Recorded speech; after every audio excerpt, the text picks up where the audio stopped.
Bismillahirrahmanirrahim. Alhamdulillahi rabbil alamin. Wassalatu wassalamu ala al-mab'uthi rahmatan lil alamin. Nabiyyina wa habibina wa qudwatina Muhammad ibn Abdullah wa ala alihi wa sahbihi wa man sar ala nahjihi wahtada bihadihi wastanna bisunnati ila yaumiddin, amma ba'd. Muslimin dan muslimat, para jemaah Masjid Ismail Petra dan juga para jemaah yang berada di alam maya, Assalamualaikum warahmatullahi wabarakatuh.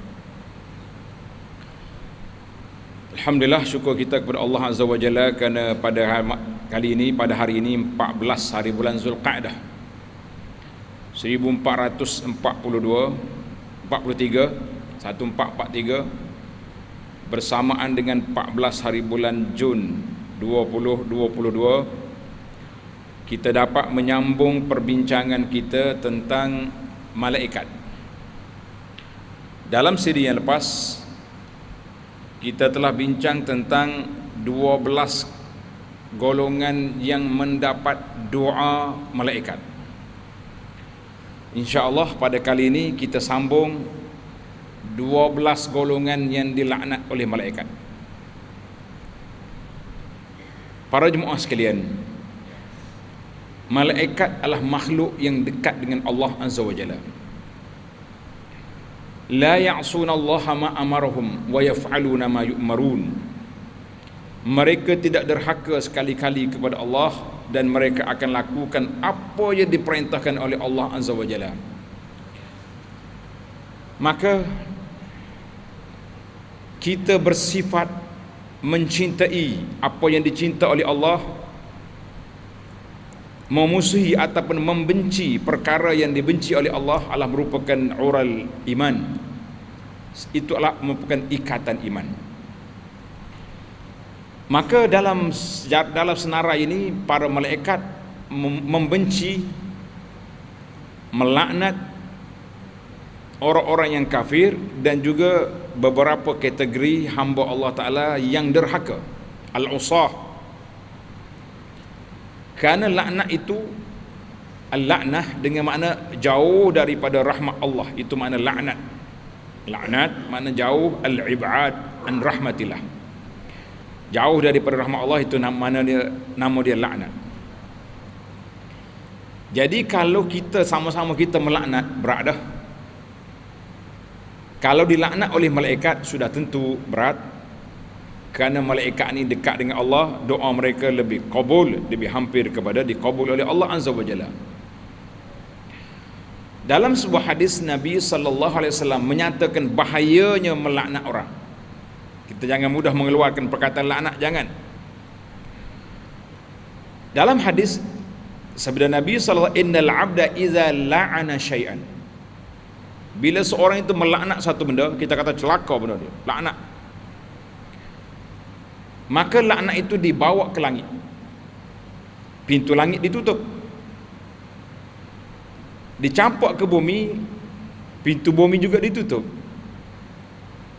Tengok kiri kanan tak ada tempat nak pergi. Kalaulah orang yang dilaknat itu tidak berhak menerima laknat, maka malaikat hantar balik laknat itu ke atas kepala orang yang melaknat. Hadis ini dalam Abu Daud. Kerana itu para ulama mengatakan jangan mudah-mudah kita nak laknat orang, mengatakan orang ini kena laknat, orang ini mal'un, orang la. Bahkan apabila sahabat dalam perjalanan dia laknat hayawan dia kerana tak berjalan molek. Bila Nabi dengar, Nabi selalu dengar Nabi kata jauhkan hayawan daripada kami, kita tak nak berjalan bersama dengan mal'un, dengan hayawan yang telah dilaknat. Maka jaga lidah kita, jaga tutur kata kita, jangan mudah melaknat. Laknat apa saja pun, jangan duk mencelakakan orang ataupun apa benda, kecuali memang benda itu celaka sungguh pada perkiraan di sisi agama, baru dibenarkan sebagaimana malaikat melakukannya. Kumpulan yang pertama yang dilaknat oleh malaikat ialah la'anal malaikatu likatimil ilmi syar'i. Malaikat akan melaknat orang yang menyembunyikan ilmu agama. Orang yang menyembunyikan ilmu agama akan dilaknat oleh malaikat. Jadi para jemaah sekalian, kita akan ambil dua saja. Sama ada Quran yang menyebut ataupun hadis Nabi sallallahu alaihi wasallam sebut tentang malaikat melaknat kumpulan tertentu. Dalam kategori yang pertama, melaknat orang yang menyembunyikan ilmu agama, Allah Ta'ala sebut dalam surah Al-Baqarah 159. Innal ladzina yaktumuna ma anzalna minal bayyinati wal huda min ba'di ma bayyannahu lin-nasi fil kitab ulaika yal'anuhumullahu wa yal'anuhumul la'inun. Orang-orang yang menyembunyikan apa yang diturunkan oleh Allah Ta'ala daripada penjelasan dan petunjuk, setelah daripada disampaikannya kepada manusia, Allah Ta'ala sampaikan, tapi dia tokoh-tokoh ulama dia menyembunyikan. Maka ulaika yal'anuhumullah, pertama sekali mereka dilaknat oleh Allah Azza wa Jalla, wa yal'anuhumul la'inun, dan dilaknat oleh para malaikat dan juga makhluk-makhluk yang lain. Sebagaimana kata di ulama tafsir, mereka mengatakan qala Qatadah humul malaikah, pelaknat itu daripada kalangan malaikat.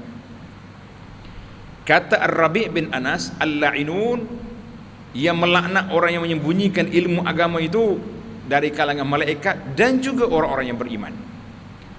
Kita orang beriman, bila kita dengar ada pendakwah-pendakwah, tokoh-tokoh ahli-ahli agama yang menyembunyikan kebenaran, sudah pasti malaikat melaknat dan kita juga laknat. Maka ulama tafsir juga mengatakan bahawa siapa yang menyembunyikan ilmu yang Allah ajar, ilmu yang benar, sebab apa dia sembunyi?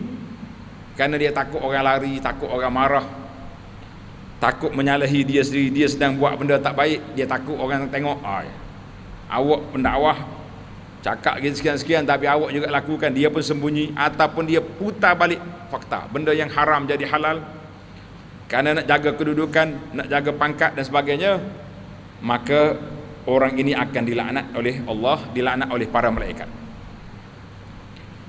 Dan ingat, sebaliknya pula, dalam siri yang lepas kita dah sebut, sesiapa yang menyampaikan ilmu, yu'allimun nasal khair, menyampaikan ilmu kepada orang, maka dia akan didoakan oleh malaikat hatta al-hut, sehingga ikan di air mendoakan kepada muallimin nas al-khair, orang yang mengajar orang kebaikan. Jadi kita ini, kata di ulama tafsir kata, di antara kumpulan yang pertama masuk dalam kumpulan laknat ini, iaitulah ahbarul yahud wa ruhbanin nasara, pendeta-pendeta Yahudi, ahli-ahli ibadat Nasara yang menyembunyikan sifat Nabi sallallahu alaihi wasallam.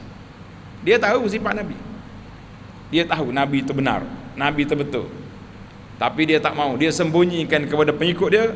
Kenapa? Dia takut orang ikut Nabi sallallahu alaihi wasallam.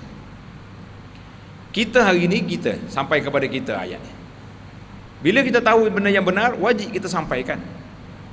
Tak boleh sampai, nanti masyarakat marah, orang akan tak panggil dah kita kuliah, macam-macam lagi orang akan benci kepada kita. Maka kerana nak jaga kedudukan, kita sembunyi. Orang ni juga termasuk di kalangan orang yang duduk di bawah kategori dilaknat oleh para malaikat, na'udzubillah. Yang kedua, as-sinfus tsani, kumpulan yang kedua, iaitulah para malaikat melaknat mana-mana golongan yang mencerca sahabat Nabi sallallahu alaihi wasallam, sebagaimana yang berlaku kepada siapa?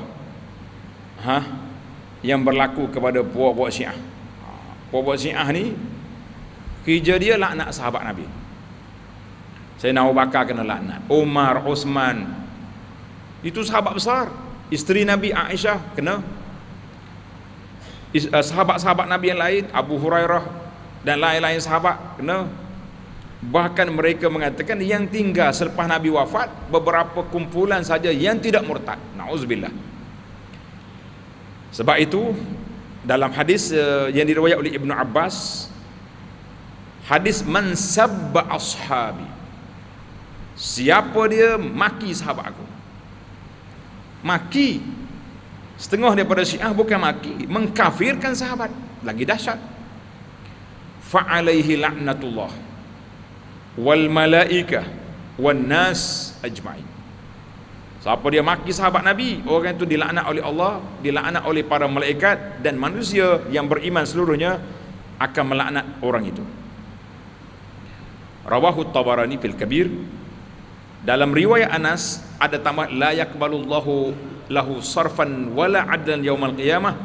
Allah Taala tak akan terima amalan fardu dan amalan sunat mereka pada hari kiamat.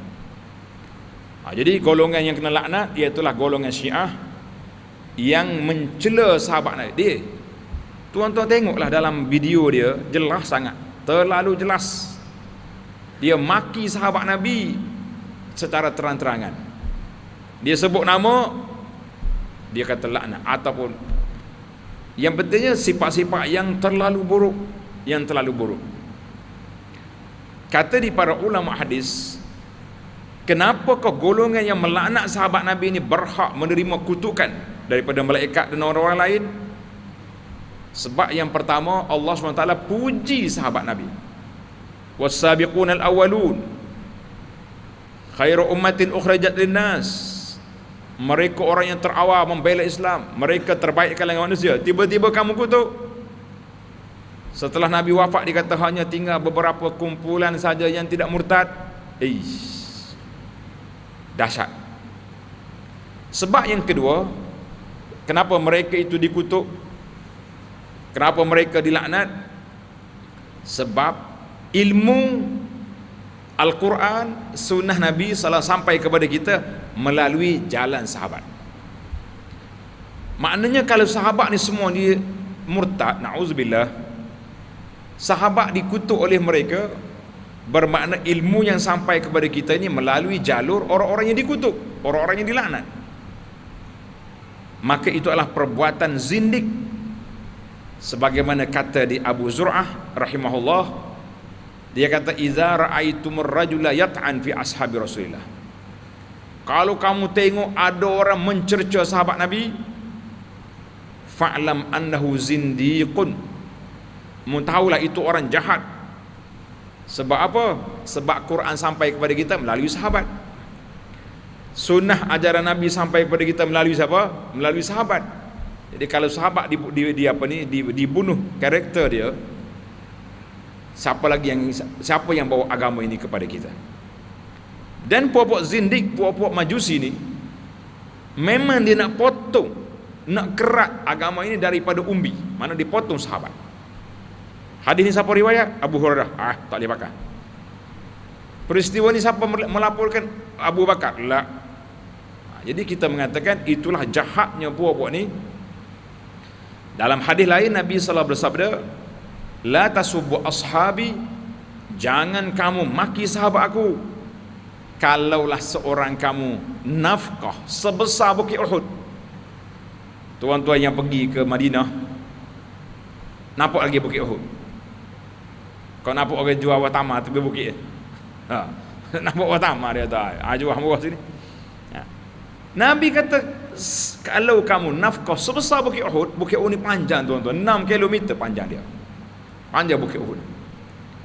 Tak sama lagi memberi nafkah sebesar bukit Uhud, mas, tak sama dengan apa yang dibuat oleh sahabat aku, cupak atap setengah cupak gandum yang mereka dermakan.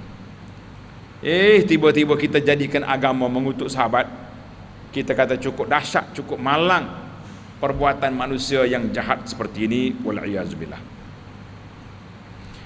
Kita pergi kepada yang ketiga, as-sinfus salis, kumpulan yang ketiga, la'anal malaikatu liman ahdasa hadasan au awa muhdisan. Malaikat akan melaknat orang yang mereka-reka.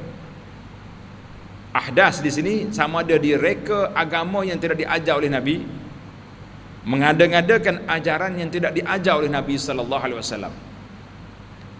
Awa muhdisan, memberi perlindungan kepada mereka-mereka orang-orang yang buat kerja yang tak baik. Jadi dia panggil dia sendiri buat, atau dia menyokong, atau dia melindungi orang yang melakukannya. Ini termasuk di kalangan orang yang dilaknat oleh malaikat. An Anas radhiyallahu anhu anna an-nabiy sallallahu alaihi wasallam qala man ahdatsa hadasan, siapa dia reka satu rekaan, sama ada dalam agama ataupun dalam perkara-perkara lain, fa alaihi laknatullah wal malaikati wan nasi ajma'in.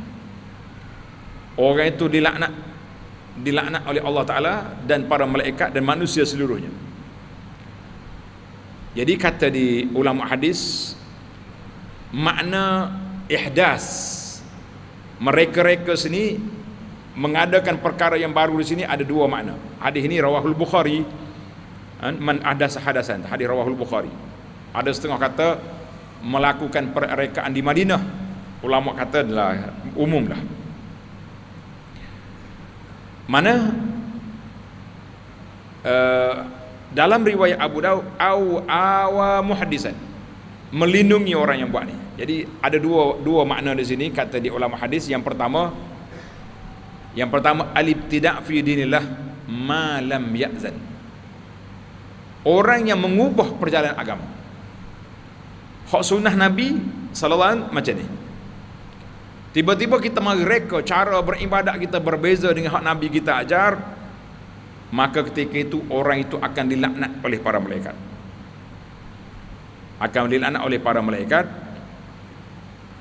Dan termasuk juga orang yang mereka dalam perkara dunia, buat jenayah. Contohnya batu tanda sini, tanda rumah kita ni, batu sempadan. Dia pergi korek letak sini, buat lari. Itu termasuk dalam ihdas. Maknanya mereka mencipta benda baru dalam perkara dunia. Kalau kereta cipta kereta, cipta sekolah, bangunan, itu tak ada masalah. Maknanya dia kata ihdasil umur ad-dunyawila minal jaraib. Jadi dia buat satu jenayah yang dibuat. Ni nak lari, nak ambil tanah orang, buat lari dia punya batu sempadan contohnya. Maka kerana itulah Imam Ibn Battah dalam Ibanah meriwayatkan daripada Zaid bin Aslam, ada hadis yang mengatakan bid'atun tughayyiru sunnah. Ihdas ini maknanya bid'ah yang mengubah sunnah. Hak sunnah Nabi kita ajar buat gini, kita tukar buat macam ni. Orang berzikir baik-baik senyap-senyap, dia mari berzikir melompat. Macam-macam benda ibadat yang tidak diajar oleh Nabi sallallahu alaihi wasallam. Au muslatun tughayyiru qawadan. Dia orang yang bunuh orang sepatutnya balas bunuh. Tapi dia bukan balas bunuh, dia pergi potong sana potong sini. Sepatutnya kalau ada orang potong tangan orang, potong tangannya. Dia pergi potong kaki, potong telinga, potong hidung, itu dia panggil. Itu juga termasuk ihdas, buat jenayah di dalam pelaksanaan hukum. Termasuk au nuhbatun tughayyiru haqqan, ataupun dia pergi tukar ambil hak orang. Maka semua itu termasuk dalam perkara yang dilaknat oleh para malaikat, iaitulah man ahdasa hadasan. Siapa dia buat benda tak baik, sama ada mereka agama ataupun buat benda yang tak baik dalam perjalanan dunia, au awa muhdisan, ataupun dia membela, melindungi orang jahat. Jadi semua ini termasuk dalam kumpulan yang dilaknat oleh para malaikat, wal iyazubillah. Ini kita jangan buat. Jangan berani nak reka dalam perkara agama. Agama ni agama sudah lengkap. Allah SWT telah berfirman, al-yawma akmaltu lakum dinakum wa atmamtu alaikum ni'mati wa raditu lakumul islam madina. Hari ini sudah sempurna jalan agama. Tiba-tiba kita kata macam tak cukup lagi. Hak Nabi kita ajar ni macam tak sempurna. Ada pula solat zahir, solat batin, akhir sekali tak solat. Kita kata itu tafsiran mengubah tafsiran agama mengikut hawa nafsu, maka orang ini berhak dilaknat oleh para malaikat. Yang keempat, ar-rabi' la'nal malaikatu, malaikat akan melaknat orang yang mengacu senjata, alat-alat benda-benda berbahaya kepada kawan dia. Ingat, kita main ambil pisau buat nak lontar, ambil panah ke ambil pistol jaga aku tembak. Orang ini juga termasuk di kalangan orang yang dilaknat. Bahaya ni gurau. Sekarang ni kita gurau dengan motosikal. Tengok orang duduk diri kita prang. Kalau salahnya tak dia break pun agak. Jawab dia, Assalamualaikum lah kawan tu. Jawab dia mati syahid lah, dia kena langgar kau. Jadi jangan duduk gurau main-main. Dalam hadis Nabi yang diriwayat oleh Abu Hurairah radhiyallahu anhu, qala Abul Qasim sallallahu alaihi wasallam. Siapa dia Abul Qasim? Nabi kita salah bersabda. Nabi kata apa? Man asyara ila akhihi bi hadidatin. Man asyara ila akhihi bi hadidatin. Siapa dia mengacu kepada saudaranya dengan besi tajam. Maknanya ikutlah besi tajam, pisau, golok, kapok, tungkak pun tak apa. Ini orang Kelantan kata bidah, lastik. Apa saja alat-alat yang berbahaya, maka apa jadi? Fa innal malaikata tal'anuhu hatta yad'u. Malaikat akan melaknat orang itu sehingga dia berhenti daripada perbuatan tersebut. Wa in kana akhahu li abihi wa ummihi. Walaupun orang yang dia gurau tu adik-beradik semua support dia. Tak boleh. Adik-beradik kita ke, orang lain ke, siapa ke, semua saja itu berbahaya. Jadi benda yang berbahaya jangan kita buat. Tak boleh kita acu-acu kepada orang kerana dia akan menjadi suatu perkara yang cukup berbahaya. Berapa ramai orang gurau? Gurau main kereta serang, tak ada nak beri, melambung kawan tu, mati. Kita acu ni kalau tak kena tak apa. Maka perbuatan ini termasuk dalam perbuatan yang dilaknat oleh para malaikat kerana dia berbahaya. Dia berbahaya kepada orang yang diacu. Dan dalam hadis lain, hadis ini riwayat Muslim, hadis sahih riwayat Muslim. Dalam hadis lain Nabi sallallahu alaihi wasallam, la yahillu li muslim, tidak halal bagi seorang muslim an yurawwi'a musliman. Tidak halal bagi seorang muslim menakut-nakutkan orang Islam. Buatlah gini, membuat gini aku akan apa ni? Aku akan apa-apakan kamu, maka kita kata itu perbuatan yang cukup berbahaya. Sebab Allah Subhanahu Wa Taala larang daripada kita memberi kemudaratan ataupun berbahaya kepada orang. Jangan sekali-kali. La yurawi' muslim. Kata Nawawi, kata Imam Nawawi rahimahullahu taala, fihi ta'kidu hurmatil muslim. Hadis ini menguatkan kedudukan seorang muslim itu, kehormatan seorang muslim. Jangan buat. Jangan menakut-nakutkan orang, ugu-ugu orang, jangan main. Sekarang ni orang itu ugu orang siapa? Siapa dia main ugu orang sekarang? Ni buat skema dia panggil. Kena skema. Dia telefon. Awak nama sekian-sekian. Betul? Betul. Awak didapati tak payah saman. Tak payah sama pula. Jadi kawan ni pun takut. Apa jadi? Bila takut, sama apa? Mari nombor akaun. Bagi nombor akaun. Lepas tu transfer duit, bagi nombor. Akhir sekali ada hak 20,000, hak 100,000 pun ada kena tipu ke pokok ni. Itu dia. Di mana tarwih ni tak kira lah, sama ada dengan senjata ataupun dengan akta undang-undang yang ada. Ini juga termasuk dalam tarwih, menakutkan orang Islam. Jadi jelaslah para ulama mengatakan siapa dia tunjuk pada orang senjata yang berbahaya, maka orang itu dilaknat oleh para malaikat, wal iyazubillah, dilaknat oleh para malaikat. Baris, batu Nabi kita bila kita berjalan, kalau kita bawa tombok contohnya, kita kena pegang alik ulu tu, jangan alik tajam tu. Kita nak holor pisah ke orang, jangan holor, maknanya kena pergi tempat yang boleh, yang tidak berbahaya.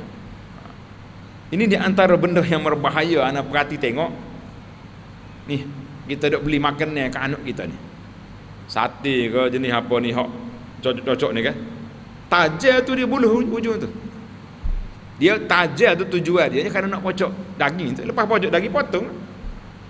Ada budak-budak yang terholor ke dalam mulut dan sebagainya. Ini termasuk dalam benda-benda yang berbahaya, tapi tidaklah sampai peringkat macam ni, macam hadis ni. Cuma kita kata benda yang berbahaya tu bahaya. Kita berpindah kepada as-sinful khamis, perkara yang kelima. La'anal malaikatu liman naqadha, malaikat akan melaknat orang-orang yang membatalkan perjanjian tanpa hak. Dia berjanji dengan orang, lepas tu dia batal. Kita beri keamanan pada orang, kita tipu. Tak apa, awak duduk sini molek-molek, tapi kita pergi batalkan perjanjian. Maka orang itu termasuk di kalangan orang yang dilaknat oleh malaikat. Maka Nabi kita sebut, la imana liman la amanata lahu, tidak ada iman bagi orang yang tidak ada amanah. Wala dina liman la ahda lahu, tidak ada orang itu beragama betul-betul orang yang tak jaga perjanjian. Rawahu Ahmad. Jadi hari ni ramai orang yang berjanji tipu. Janjilah apa benda apa, nak buat rumah, berjanji nak pergi Mekah, tipu lagi. Main-main. Ni sekali dua ni kita pun pelik. Anak duk tanya sahabat-sahabat pelajar-pelajar kita di Mekah, pekerja-pekerja, macam mana orang nak buat upah haji? Ada iklan besar-besar tu upah haji dengan hadiah, dengan tasbih lagi, dengan berapa lagi. Orang nak upah haji bukan nak tasbih kita beli kedai lah. Berani dia iklan, sedangkan orang nak pergi haji pun kota payah.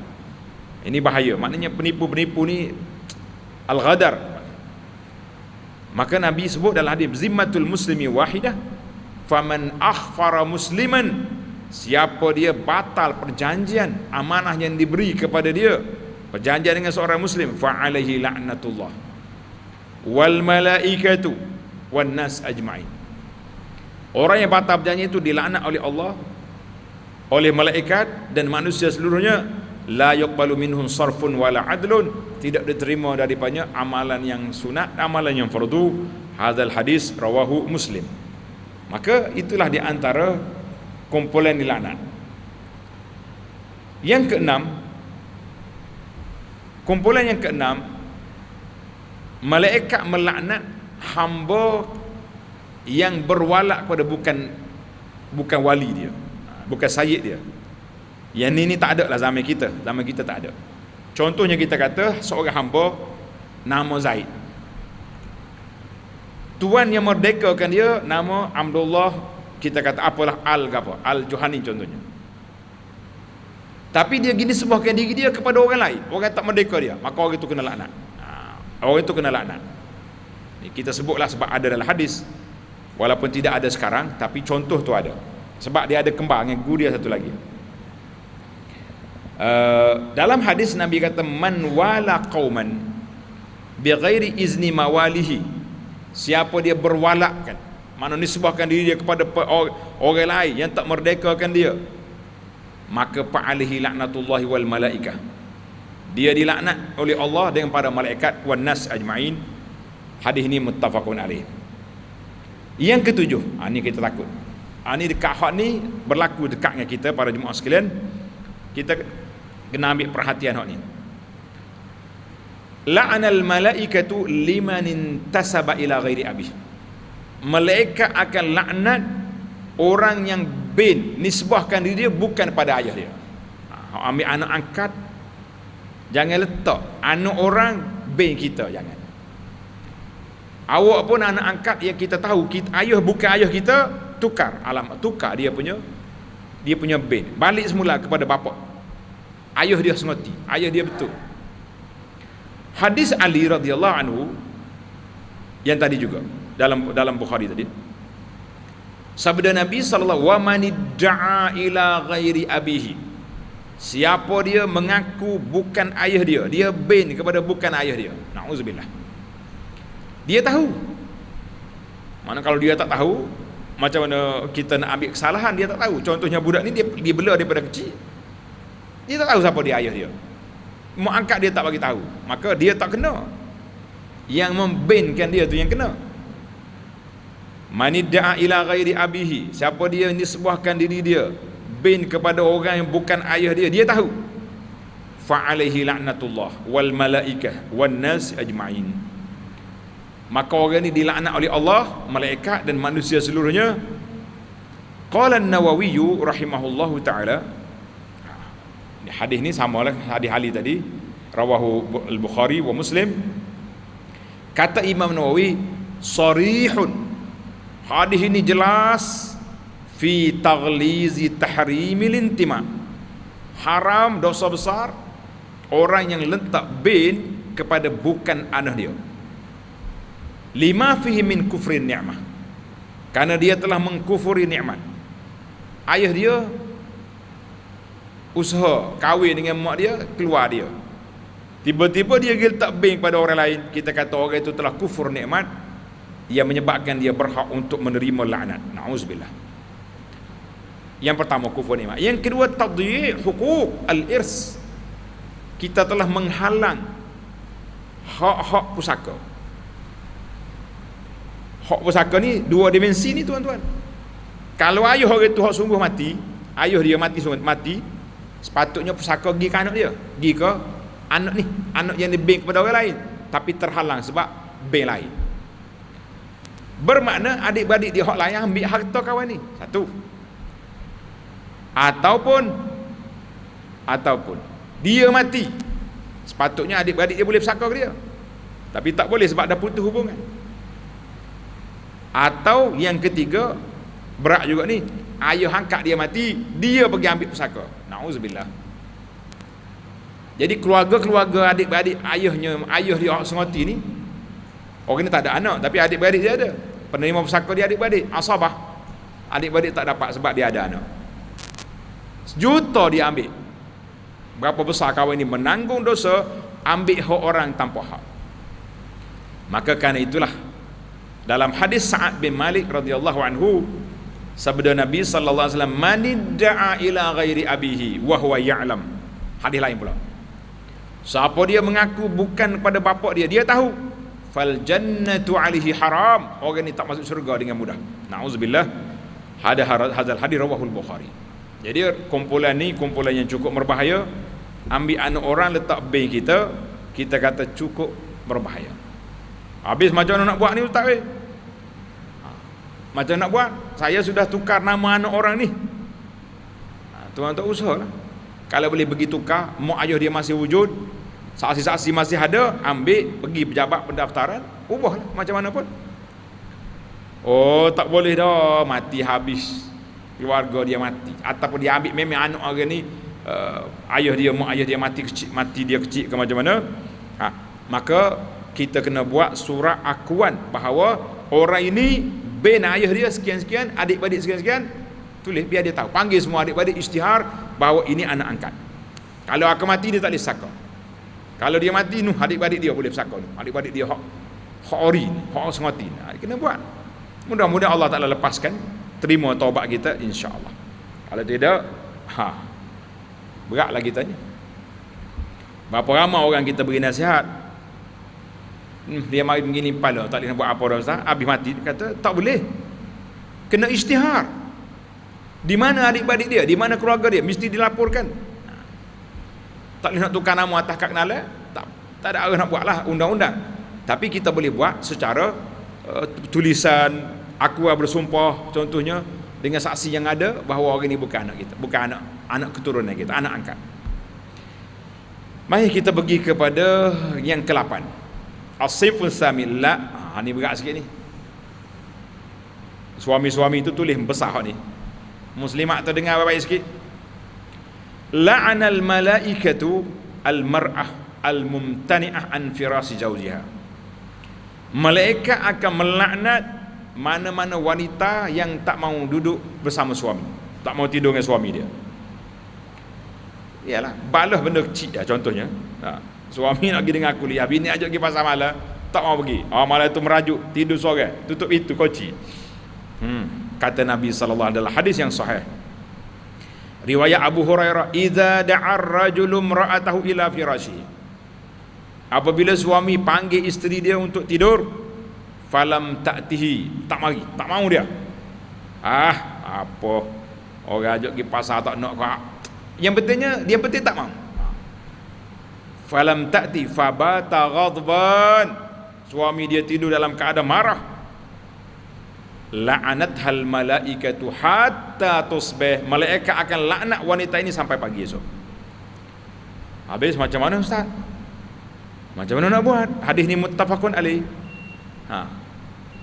Ada riwayat lain kata, riwayat lain, iza batatil mar'atu hajiratan. Ini jelas. Riwayat Abu Daud ni, apabila seorang perempuan itu tidur hajiratan, meninggalkan tilam yang bersama dengan untuk bersama suami, la'anatul malaikah, malaikat akan laknat hatta, sehingga subuh ataupun sehingga dia kembali kepada suami dia. Ini kita ingatlah, mana ini bukan kita nak menghina wanita. Maknanya wanita kalau ada masalah dengan suami, jangan pandai-pandai duduk tidur tutup pintu. Kau tidur seorang, kerana dia akan dilaknat oleh, na'uzubillah, oleh para malaikat. Habis macam mana saya tak setuju dengan dia ni? Setuju tak setuju pun kena buat kira lah. Ke mana pun biar orang panggil, biar jelas lah hidup ni. Tak boleh nak main suka-suka begitu je. Kita pergi kepada yang ke-9. Yang ke-9, la'anal malaikatu, para malaikat akan melaknat orang yang menghalang pelaksanaan undang-undang syariat. Nak sana tu. Yang kita nak laksana undang-undang hudud contohnya, tapi dia tak mau. Tak boleh. Undang-undang hudud ni, undang-undang kisah ini, undang-undang yang apa? Zalim. Macam mana kena orang ni kena bunuh, macam mana orang ni potong tangan, undang-undang sekular lebih baik. Bahaya betul ni. Hadis riwayat Ibnu Abbas, sabda Nabi SAW, waman qatala amdan faqawadu yadihi, siapa dia bunuh orang ni kena tangkap, tapi keluarga dia halang, jangan jatuhkan hukuman atas orang ni, tak boleh, dia sekat. Fa'alihi la'natullah wal malaikah wan nas ajma'in. Maka orang itu juga orang yang menghalang pelaksanaan undang-undang hudud, orang ini juga termasuk di kalangan orang-orang yang dilaknat oleh malaikat. Zaman kita ini macam mana kita nak kata undang-undang hudud macam mana? Undang-undang hudud ni menghalang daripada meluluskan undang-undang. Boleh jadi termasuk juga dalam perkara ini, wallahu alam. Itu kena kita tanya kepada ahli-ahli hadis. Kita minta nak laknat undang-undang, tiba-tiba ketua besar mengata tak boleh, undang-undang hudud tak boleh buat zaman kita hari ni. Undang-undang lapuk, undang-undang zaman dulu. Kita kata jangan, zaman dulu apa, masih lagi zaman kita hari ni, tidak zaman dulu. Al-Quran ni sampai kiamat, bukan setakat zaman penjajah ya. Baiklah para jemaah sekalian, kita berpindah kepada yang ke-10. Yang ke-10, na'udzubillah, ini yang paling besar sekali kalau kiranya dari sudut senarai, tapi kita baca ikut tertib lah. Yang ke-10 iaitu al-maut alal kufri wasyirki, orang mati kafir, mati syirik, na'udzubillah.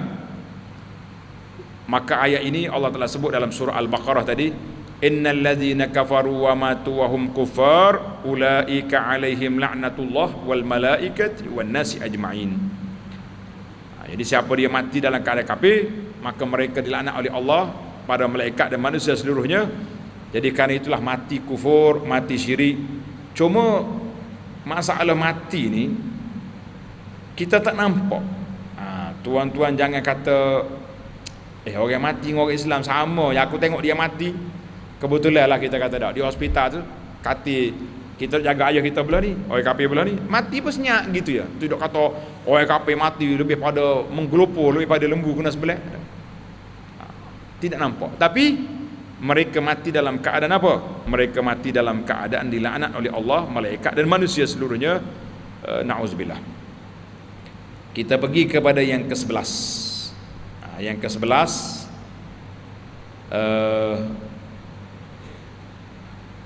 Orang yang mati, na'udzubillah. Mimman tal'anahumul malaikat. Orang yang dilaknat oleh malaikat, man yartadda ba'da imanihi. Orang yang murtad. Na'udzubillah. Orang yang murtad, dia Islam, tapi entah macam mana, na'udzubillah, dia pergi jumpa benda pelik, tinggal Islam. Aku tak mau dah jadi Islam ni, payah. Nak makan minum kena ada logo halal, tak? Macam-macam dia punya kerana, dia punya alasan, dia punya kekarutan dia banyak, maka dia murtad, na'udzubillah. Maka ketika itu Allah Ta'ala sebut, ulaika jazaum anna alaihim la'natullahi wal malaikati wan nasi ajma'in. Dan tanya dalam surah Ali Imran,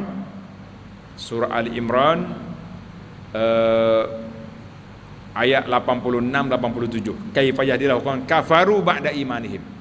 Orang yang kufur setelah beriman, maka mereka juga dilaknat oleh Allah, dilaknat oleh para malaikat dan manusia seluruhnya, wal iyazubillah. Kita minta berlindung dengan Allah Ta'ala. Bila sebut bab murtad ni, tuan-tuan, kita kena kata na'uzubillah, a'uzubillah, aku minta berlindung dengan Allah Ta'ala. Itu yang ke-11. Kita pergi ke yang terakhir, yang ke-12 dalam senarai kita ni, dalam senarai kita ni,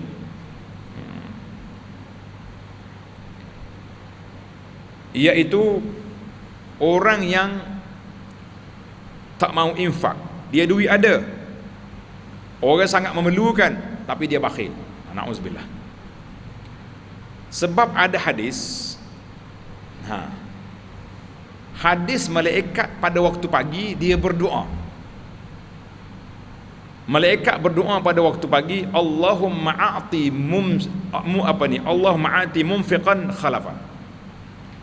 Ya Allah, berilah kepada orang yang sedekah ganti. Allahumma a'ti mumsikan talafa. Ya Allah, mana-mana orang yang bakhil, orang miskin ramai dia tak mau bagi, sampai akak bendera putih walaupun jiran sebelah rumah, kita kata Allahumma a'ti mumsikan talafa. Ya Allah, mana-mana orang yang bakhil tak mau derma, rusakkanlah harta dia. Kata di Imam Ibn Hajar, wa amma du'a bit talaf, doa untuk kebinasaan, rusak harta benda tu macam mana? Kita tengok ulama hadis, dia mengatakan Allahumma ati mumsikan talafa. Apa dia maksud dia? Yakni boleh jadi harta yang ada tu rusak. Harta kita adalah ni punah habis, tak tahulah dengan apa, dengan kebakaran ke, dengan apa kerusakan ke, dengan berlaku bala bencana. Boleh jadi berlaku lah. Allah SWT ni maha kaya, boleh jadi nak rusakkan harta manusia tu dengan mudah, dengan senang. Jangan kita rasa tak apa, harta aku jaga molek, tak, jaga baik, duduk dalam bank pun boleh hilang. Kita punya, orang punya akaun.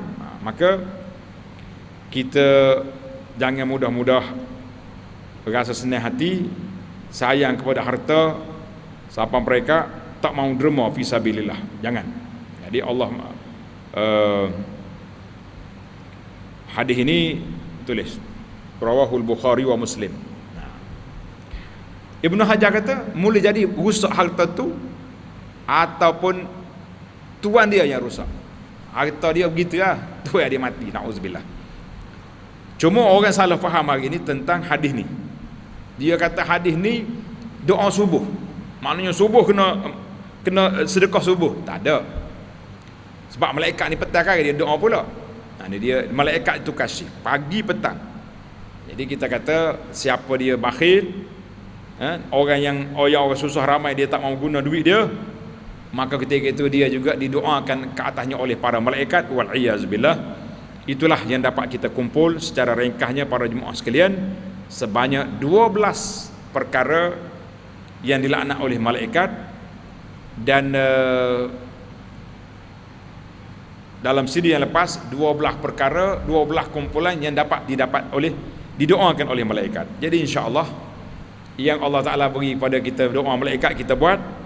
Yang dinyatakan tentang laknat malaikat, kita jauhkan daripada perkara yang sebut. 12 perkara mudah-mudahan menjadi garis panduan kepada kita dalam hidup kita ni, insya-Allah. Jadi setakat itu dulu. Subhanakallahumma bihamdika asyhadu an la ilaha illa anta astaghfiruka wa atubu ilaik. Wa sallallahu ala nabiyyina Muhammadin wa ala alihi wa sahbihi ajma'in walhamdulillahi rabbil alamin. Wassalamualaikum warahmatullahi wabarakatuh.